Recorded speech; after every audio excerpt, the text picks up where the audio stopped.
And in this video, we're going to look at starting with .NET development on Linux. So the first thing we need to do is start up our OpenShift console, just by typing in shift console. So we just accept the certificate for now. And we log in with the default username and password for the CDK, which is developer. And I see I have my default project created for me. I can go into that default project and click add to project. But I want to start .NET development. There are no .NET application templates available right now. So let's fix that and let's go back to the console to make that work.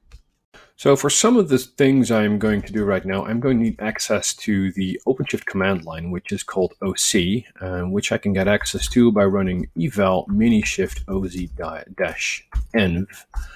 And that's going to give me access to the OC command. So the first thing I'm going to do is I'm going to create a new project for me to do .NET development in. I'm going to call it .NET Demo. I'm going to give it a display name of .NET Demo on YouTube. I'm going to give that a capital T. I don't even know. And I'm going to give it a description of this is a .NET application on OpenShift. There we go. I can run OC projects now. I will see that I have .NET Demo selected as my default project.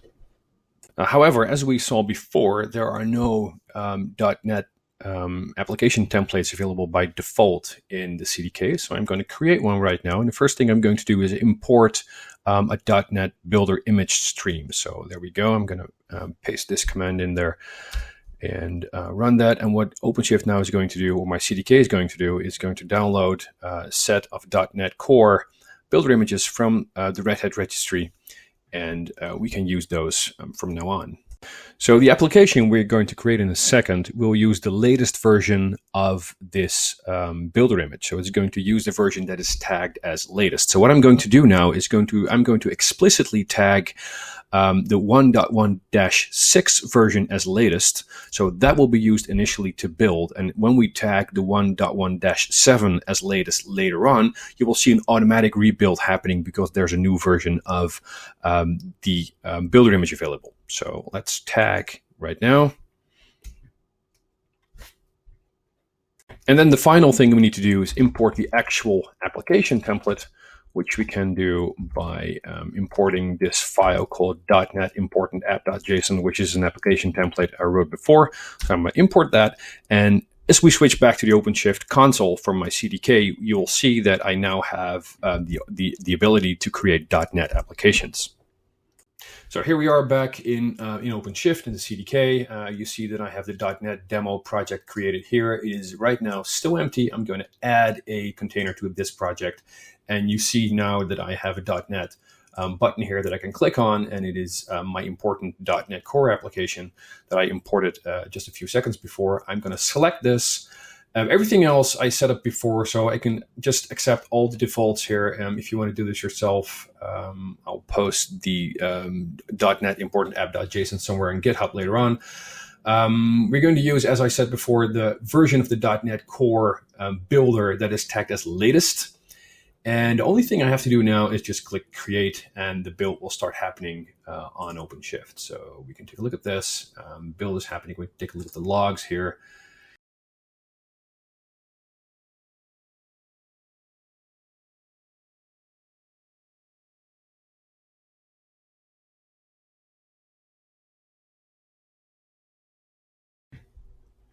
As a small reminder, this initial build takes a while because the builder images need to be actually downloaded from the Red Hat registry.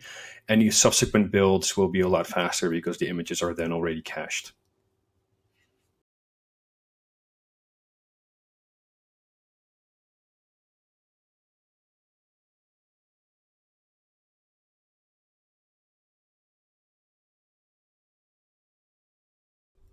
So the build is done, image is being pushed into the internal registry right now.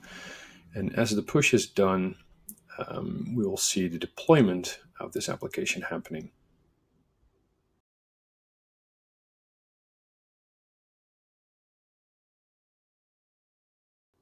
Push is done. We should see the application start up. Go to Overview.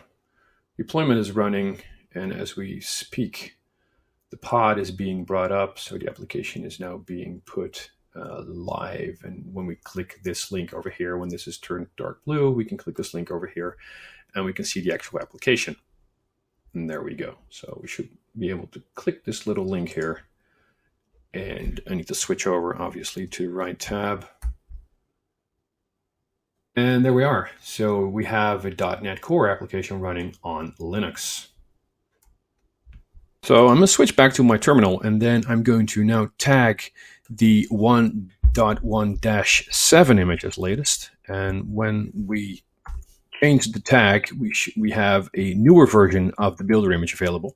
And that should automatically trigger my OpenShift instance in my CDK to rebuild my .NET application based on the newer version of the builder image. So retag it, then we switch back to OpenShift real quick. And I'm obviously not fast enough because you see that the build is already running. We can take a look at the build. It's important app build number 2. It was running. It has been running for about 20 seconds, and it was triggered by an image change.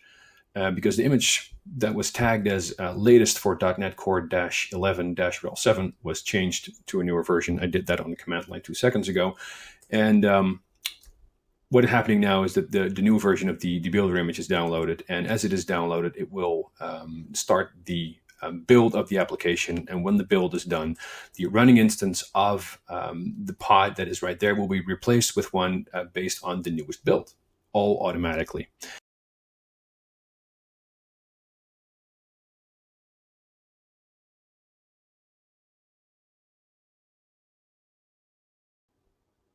So build is just about done. New image is being pushed into the registry. Let me switch back to the overview page. So as the push into the registry is done, we can see the deployment happening. Build is still running. And build is done, obviously, because what is happening now is that the running pod based on the 1.1-6 builder image is being replaced by a new image based on the 1.1-7 image.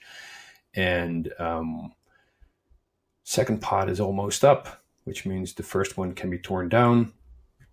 When that is done, we can just open that link as we could before, only we now have our application running on a newer and more secure version of the builder image. So there we go.